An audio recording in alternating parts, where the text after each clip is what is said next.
First and foremost, I want to give all praise, honor, and glory to Yahweh, Bahashem, Yahweh Shai, Bahashem, Rakakwadash. Yahweh is the name of who this world ignorantly calls God, and Yahweh Shai is the name of who this world ignorantly calls Jesus, both in the Paleo Hebrew. I also want to give double honors to the outer bishops and apostles of great millstone that taught me this truth. Today's lesson, I wanted to go into how in the world we have to apply the scriptures and ultimately be like Matthew 10 and 16. And let's read that. It says, "Behold, I send you forth as sheep in the midst of wolves. Be ye therefore wise as serpents and harmless as doves." Okay? And this is pretty much telling us how we're supposed to conduct ourselves, right? Wise as serpents and harmless as doves. And one thing about the serpent is that it's wise because it knows when to attack and it knows when to coil up and defend itself, right? It knows in what scenarios to do this or that, right? It knows how to discern, right? Discernments. That's a spiritual gift that we should ask for, is to have discernments.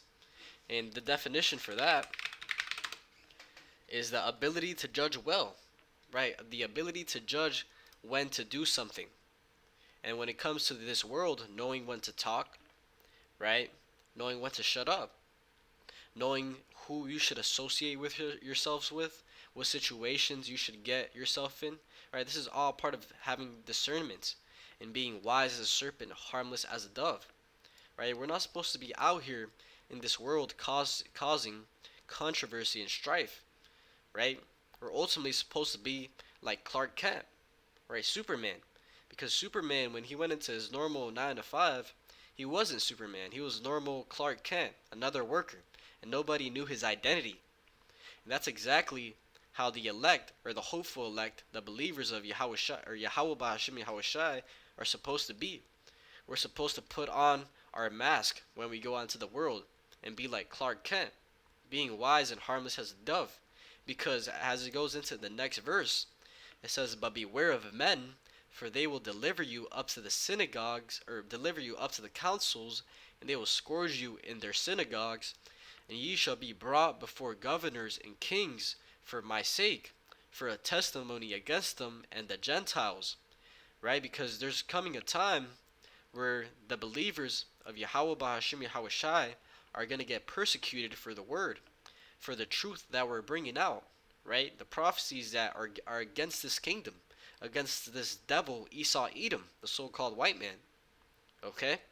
And for saying all these things, they're going to come after us and seek to kill us.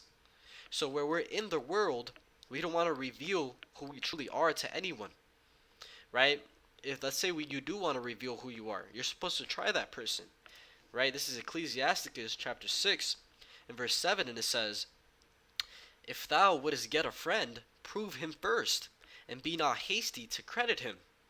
Right? If you meet someone and you get along with them, and you discern that maybe I want to tell this guy what's going on in the world, right? The truth of the Bible, and that he's an Israelite, right? You have to prove him first, right? See what his spirit is, right? How does he come? How is he as a person, right? Because you just can't tell everyone this truth, right? A lot of people are gonna look at you evil, right? They're gonna change how they look at you and how they act because of the truth, and it's not convenient for you, right? It's not convenient, and it just brings more problems. Verse 8 says, "For some man is a friend for his own occasion, and will not abide in the day of thy trouble. And there is a friend who, being turned into enmity and strife, will discover thy reproach." Right? There's men out here who ultimately they're only looking at you for what they can gain, right? They're looking at you for an advantage, looking for your weaknesses to take advantage of you. Okay, so that's why you're supposed to prove him first, how it goes into him. Try him, right? Make sure he's of a sincere spirit and that you're not just dealing with a fool. Okay, and another part of being wise as a serpent and harmless as a dove in this world is knowing when to talk and knowing when to shut up, right? This is Proverbs chapter 17 in verse 27, and it says, "He that hath knowledge spareth his words, and a man of understanding is of an excellent spirit." Okay? He that has knowledge, right, the scriptures, the knowledge and understanding, the wisdom of the scriptures, what's going on, spareth his words, right? You're not going to constantly be talking, right?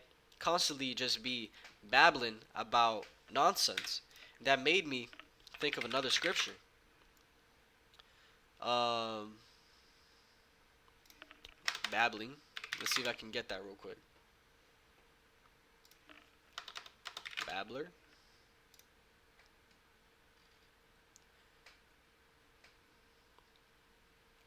Right. This is Ecclesiastes chapter 10, and I'm going to read a couple of verses. It says, "Surely the serpent will bite without enchantment, and a babbler is no better." A babbler goes into someone that's just constantly talking.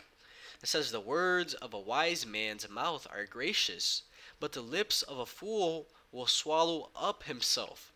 So it's saying that if you're constantly speaking your mind, right, just letting everything that you think go out, you're a fool, right? You're not thinking before you talk, okay? It says, "The beginning of the words of his mouth is foolishness, and the end of his talk is mischievous madness." Right? The beginning of the words of his mouth is foolishness. Instantly, he's talking about nonsense, right? You can think about someone in your life that is like this, right? They never talk about anything good, and it's just folly.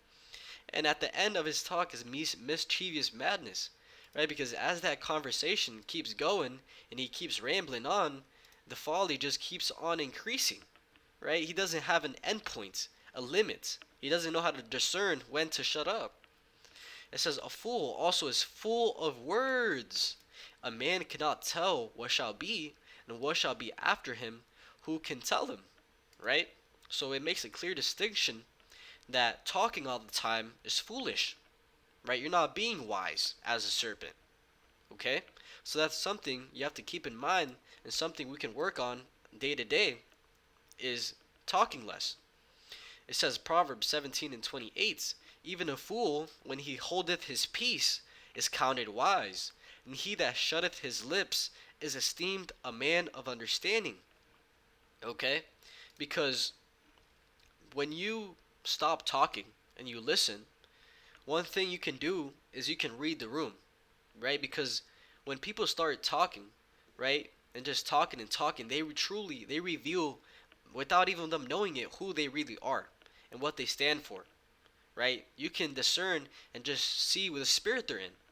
So when you just shut up and listen, right, you can just read the room, right? You're gaining understanding and gaining wisdom of your situation, right? That's why it says, "Even a fool, when he holdeth his peace, is counted wise." Yeah, even a fool, right? You can't tell the difference of a foolish man and a wise man if they're both not talking, okay? "And he that shutteth his lips is esteemed a man of understanding." The man of understanding and that has wisdom knows when to talk and when to shut up, okay? And you have to apply this on your day-to-day basis, right? If you're out at work, don't talk all the time, right? Don't reveal who you are, right? Because if you're constantly talking, undoubtedly you're gonna do that, okay? Well, let's keep going. This is Ephesians chapter 5 and verse 15, and it says, "See then that ye walk circumspectly, not as fools but as wise." And circumspectly, circum means circle, and spectly, let me see if I can get the definition on that. Spect. I'll just get the full definition. Circumspectly, in a careful and prudent way, discreetly, right? So constantly looking around you, right? What's going on? "Not as fools, but as wise, redeeming the time because the days are evil." Right? So we're supposed to walk with discernment, right? Looking around what's going on because the days are evil, right? And I want to tie this into not revealing who you are, right? Being a Clark Kent, putting your mask on when you go out into the world, right? That goes into walking circumspectly and wise, because the less people know what you're into, the less people are going to persecute you, right? If only 10 people in your city know what you're dealing with, right, then only those 10 people right, can attack you. But if you have the whole city, then the whole city can attack you. And that's just an example. Obviously, it doesn't just work like that. But that's the point is the less people know, the better, right? Because there's gonna reach a time that people are gonna persecute us just for the word, just for the things we are speaking. So we have to be wise and put on that mask. Another scripture. This is 1 Corinthians 10 and 23. And let's read it. It says, "All things are lawful for me, but all things are not expedience. All things are lawful for me, but all things edify not." And the reason I wanted to bring out the scripture is because an example of being wise in the world is the fringes, right? Because we know that we have to wear fringes. According to the law, we have to wear fringes on all our clothes. But if you're foolish, right, something you should not do is go to work with your fringes on, right? Because that's just going to cause more attention on you, and you're just putting yourself out there on blast. It's going to bring more problems that are not needed, right? As it says, all things are lawful for me, right? Wearing fringes is lawful, but all things are not expedient. Let's get that definition. It says convenient and practical, right? Convenience. Convenient and practical, although possibly improper or immoral, right? It's not convenient, advantageous for us to wear fringes at work, because all that's gonna happen is people are gonna ask you, why are you wearing those? What does that mean? What do you believe in? And now you have all these eyes on you that now they have the scopeo on you, right? They have the scope. They're constantly looking at you, and they're gonna start judging, right? They're gonna start forming a false depiction of you in their heads, right? And eventually they'll say, "Oh, this guy's he's a Hebrew Israelite. He believes this, and that." And they're already gonna start looking at you with a negative connotation because they don't have the true knowledge and understanding in their heads, right? They can't discern what's the Bible's talking about. Okay, so that's an example of being wise as a serpent and harmless as a dove. Okay. But the main point, back to the main point of the lesson, is you have to be Clark Kent's out here in the world, right? If you're going to tell someone about the truth, make sure you try him first. Make sure he's not just a damn demon, okay? But hopefully this was edifying. But with that, I want to give all praise, honor, and glory to Yahweh, Bahashem, Yahweh Shai, Bahashem, Rakakwadash, and double honors to the outer bishops and apostles of Great Millstone that taught me this truth. Shalom to you, like Shalom.